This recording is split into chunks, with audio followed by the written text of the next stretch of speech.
Good morning, good evening, good afternoon, wherever you are in the world. I am so excited to be here with you today in our internship session, Trainings in International Internship University. I am thrilled to continue expanding our knowledge when it comes to women's economic empowerment.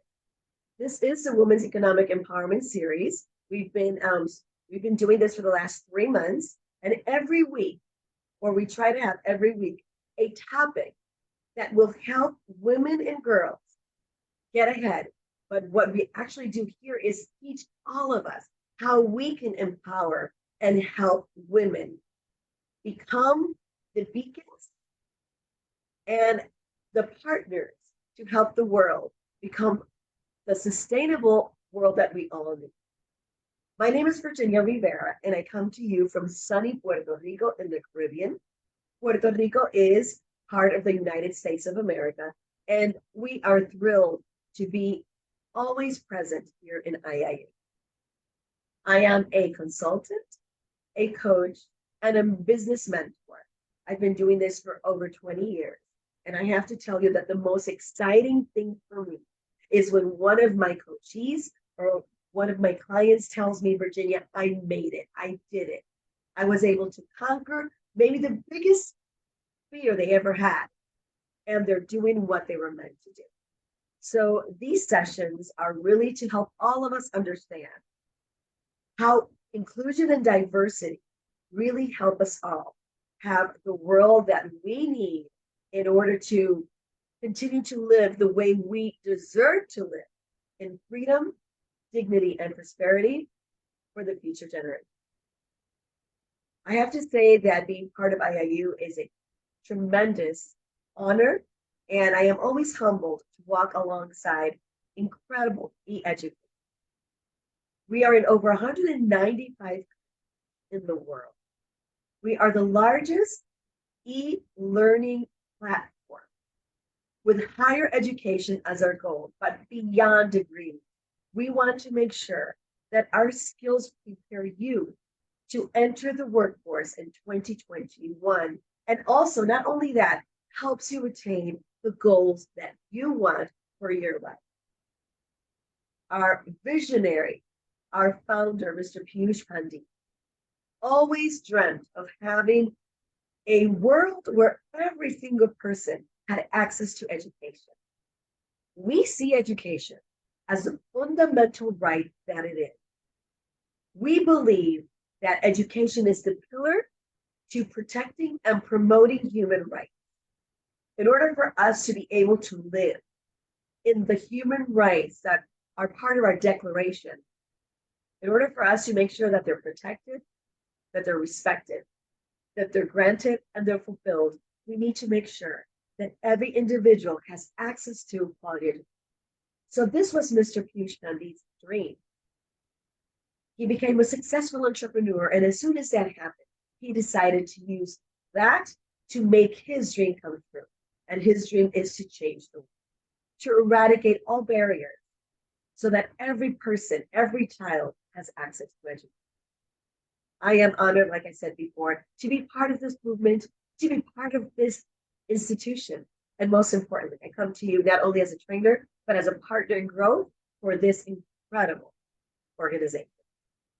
I am again thrilled to be with you. There are over 10,000 of our students all over the world.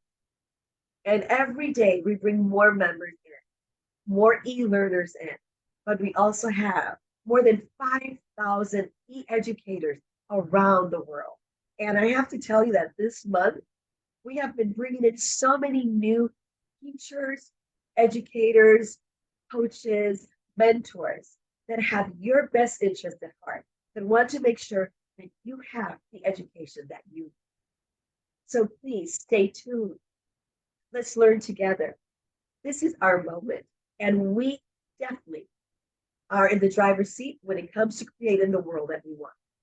Just like Mr. Piyush Pandit had a dream, I think that every single one of us has a dream.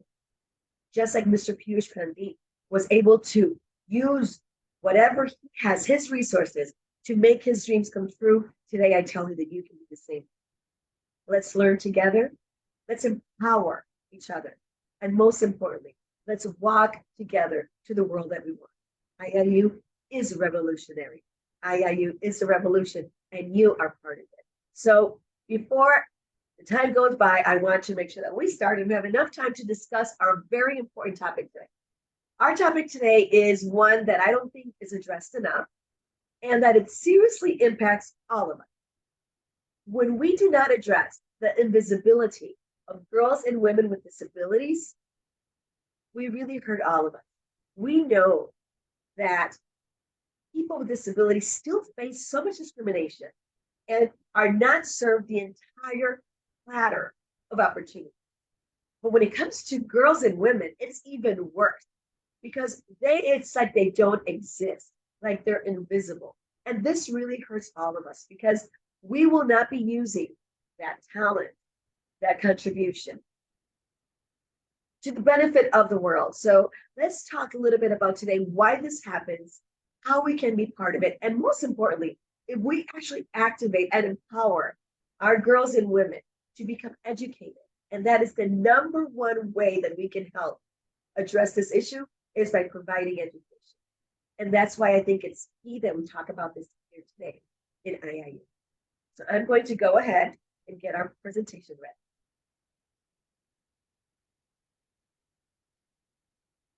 So like I said, this is probably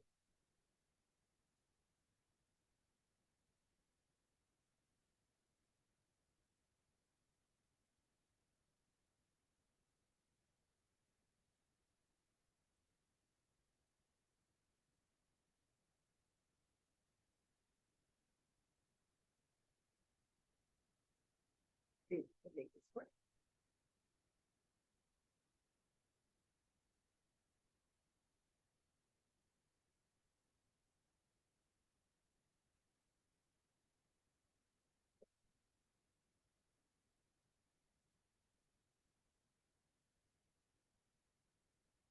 So like I say, every week I am so excited to come to join you and really talk about all the possibilities that are open for women and girls.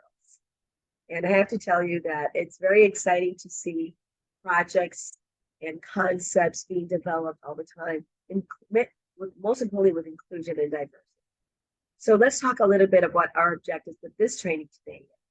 Number one, we want to talk to you about women with disabilities and what they face, the unique challenges in achieving economic empowerment. This presentation aims to highlight the importance of addressing these challenges and promoting economic inclusion for girls and women with disabilities. Facts and figures, these do not lie. According to the World Health Organization, or the WHO, approximately 50% of the world's population lives with some form of disability. Among people with disabilities, women and girls often face intersecting forms of discrimination based on gender and disability. So it's not only discrimination on their disability, it's also on their gender. The barriers to economic empowerment for these girls and women with disabilities, they often face so many. And the number one is access to education and skills training. Maybe because it's difficult to have them join, maybe because it becomes a little bit more cumbersome for whoever the caretaker is. So if we can go to Muhammad will come to us, right? So we need to make sure that we go to the mountain and we bring the people in. We make sure that we can bring education to all of them. And that is what IIU does.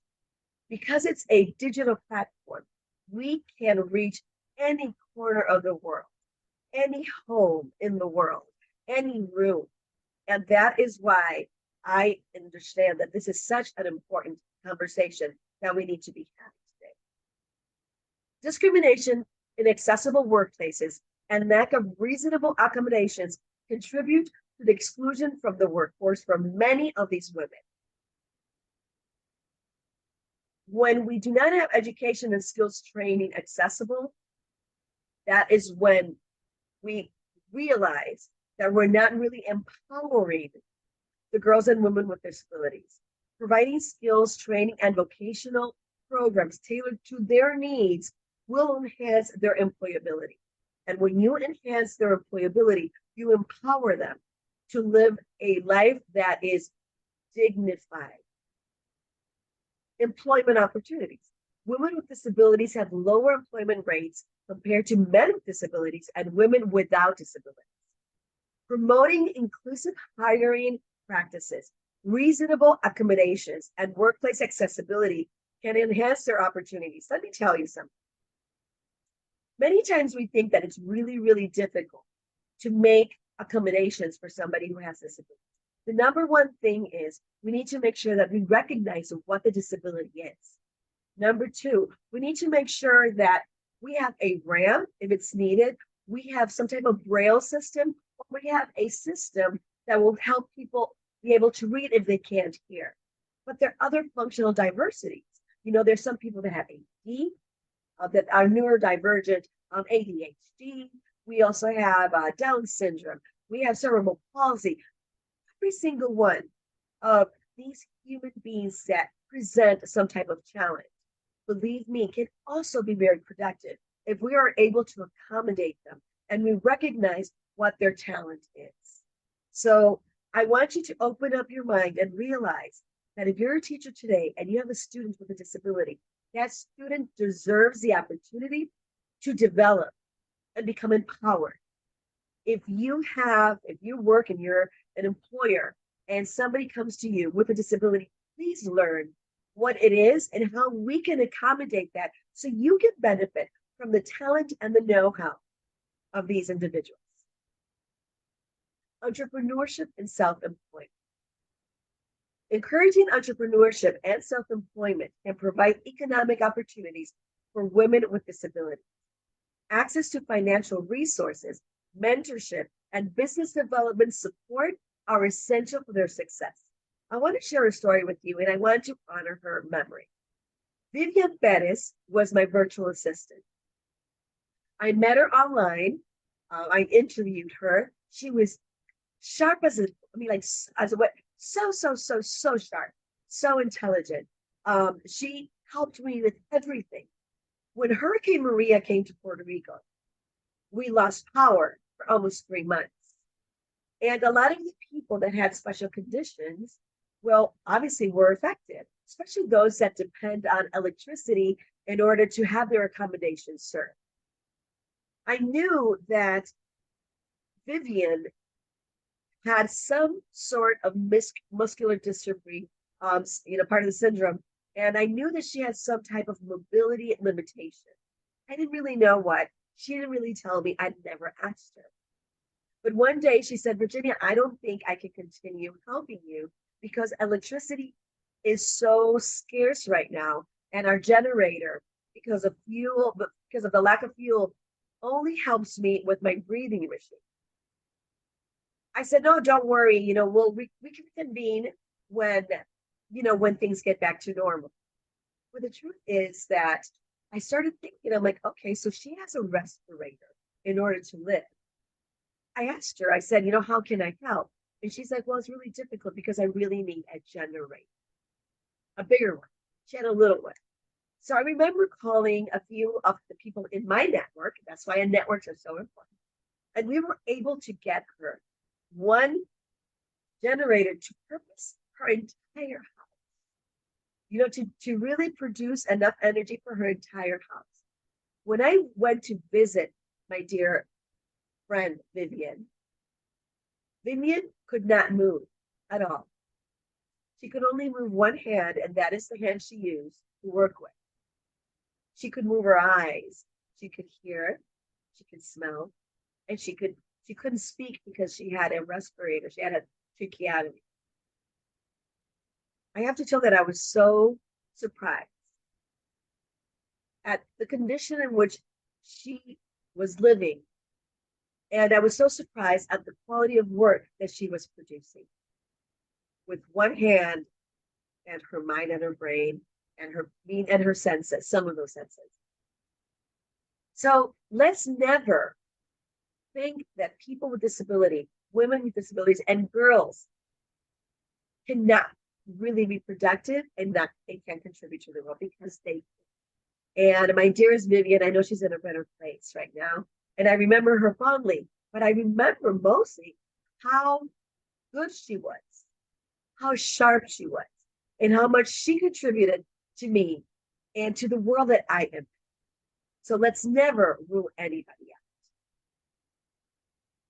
out. Financial inclusion. Access to financial services such as banking and microfinances is crucial for economic empowerment for anyone. Ensuring accessible and inclusive financial services can enable women with disabilities to save, invest, and build assets. Just because you have some type of functional diversity they have doesn't mean that they cannot be included financially. Policy and advocacy. Advocacy for inclusivity and for inclusive policies is really, really key to making sure that we have the accommodations by law for these. We need to make sure that we can go to Parliament, to the legislature, we can go to the Prime Minister, to the President, to the Governor, and ask them to pass policy that will advance these needs, right? So I think it's so important that we realize that if they're not really living up to their full potential, we will never be able to live in a world that is going to be in their full potential, because not every person has access to what they deserve in order to thrive. Collaboration between government, civil society, and disability rights organizations can drive positive change. Advancing the leadership of women and girls with disabilities in development and society is so, so important. And there's so many incredible organizations that advocate for this. I love this. If girls and women with disabilities were given the same opportunities as their non-disabled counterparts, it would have such a positive impact on the global economy in so many ways. And I'm going to mention some. Number one, it would increase productivity by providing equal access to education, skills training, and employment opportunities. Girls and women with disabilities can contribute their talent, their skills, and knowledge to the workforce. This would lead to increased productivity and economic output. This would increase our global economic economy. This is what we look for in IIU. This is what we work for in IIU. We want to make sure that everybody has equal access to education, skill trainings, and employment opportunities. Number two, it expands the talent pool, including girls and women with disabilities in the workforce, will expand the talent pool available to employers. This would bring in diverse perspectives, experiences, and skills, leading to innovation and improved problem solving. If you have at the same table, maybe somebody that is sight challenged or somebody that is mobility challenged, you have women, you have Black, Native Americans, Indians, you have non-binary, you have different people at the table. You will definitely have different perspectives and experiences. And it's only going to help you as an employer to really lead in innovation, because they have the diversity of experiences that are going to help you and improve your problem solving. Number three, if our women and girls with disabilities had the same accessibility as anybody else, number three, it would reduce dependency on social welfare. How many times do we complain that we pay so much in taxes? Well, the truth is that there's a direct link between what we pay in taxes, because we're citizens of the country, and what the government will give in welfare to those that can't fend for themselves. If we help them become economically successful, it's less taxing on our social welfare. So economic empowerment would enable girls and women with disabilities to become financially independent and reduce their reliance on social welfare programs. This would alleviate the burden on government resources and create a more sustainable social support system for everybody. Because, like I said before, there's a direct link. If the government is going to have to do all this, we will have to help it. And that is where usually we pay our taxes. Number 4, it will increase consumer spending. When girls and women with disabilities have access to employment and income, they become consumers in the economy. Their increased purchasing power would stimulate demand and drive economic growth. Number 5, poverty reduction. Economic empowerment can help lift girls and women with disabilities out of poverty. As they earn income and accumulate assets, they can improve their living standards, invest in education and healthcare, and contribute to poverty reduction efforts. We know that the number one thing in order to help people move upward from poverty is education. That is why in IIU, we have the discussions. These are the sessions. These are the trainings that we talk about because this is so important. Social inclusion and cohesion. When girls and women with disabilities are economically empowered, they are more likely to participate in society, engage in community activities, and have a sense of belonging. This fosters social inclusion and cohesion, leading to a more harmonious and equitable society. And that's what we all want. Women's economic empowerment for girls and women with disabilities is a critical goal for achieving gender equality and social inclusion. By addressing barriers, promoting education, employment, entrepreneurship, and financial inclusion, we can create a more equitable and inclusive society overall. So, in conclusion, overall, providing equal opportunities for girls and women with disabilities not only benefits them individually, but also has a positive ripple effect on the global economy, promoting sustainable development and inclusive growth. Again, we can't say enough how important it is for all of us to realize that when we empower and we accommodate every single person that lives in the world to really contribute and give us their best, and they can live to their fullest potential, we're not only helping them, we're helping ourselves. I really hope that today's session was eye-opening for you to realize that the next time that you see somebody with functional diversity, which is a correct term, you don't look at them and see them as being strange and not even have access to them. Go over, say hello, accommodate, include. The truth is that when we include their talent, their purpose, and their contribution, we all benefit. This was the dream, and this is the dream of our founder, Piyush Pandit. He's included all of us on his bandwagon. He has made sure that every single one of us has the opportunity to join IIU. If you have a skill, if you are a mentor, if you're a teacher, come on and join us. We need your talent. We need your experience to help young e-learners, but also e-learners that are in their second inning. There's so many powerful, smart individuals that have retired and are ready to do their second inning. And you know what? Many times they think, wow, should I go back to college or to university? And many times that is not even available. But IIU reaches every home, every room, all the time. So if you are that teacher, that mentor, that experienced person that wants to give back, come on over and join us, please. And also, if you want to learn, you are a student, you want to have the skills that you need in order to join the 21st century's workforce, join IIU. Become that e-learner. We have thousands of sessions, internship training sessions for you. Pick what you want to study and go out there and look for all the sessions. They're all here. And they're given by incredible individuals that are professional, that know if it's an equipment driven industry, they are state of the art, they're up to date, but we know that each one of these educators know what they're doing because they actually work in what they are teaching or they worked.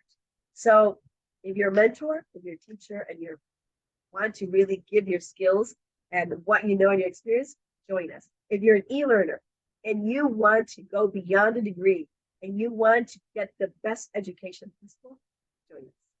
Thank you, Piyush Pandit, sir, for giving us all the opportunity to participate and to be actively involved in a better world, in the world that we all see. The world that you dreamt as a kid, today we all participate in it and we all make it a reality. So thank you again for joining me. See you next Wednesday on our next Women's Economic Empowerment Series, where you will learn how when we empower women and girls, we all win. Thank you again. Bye-bye.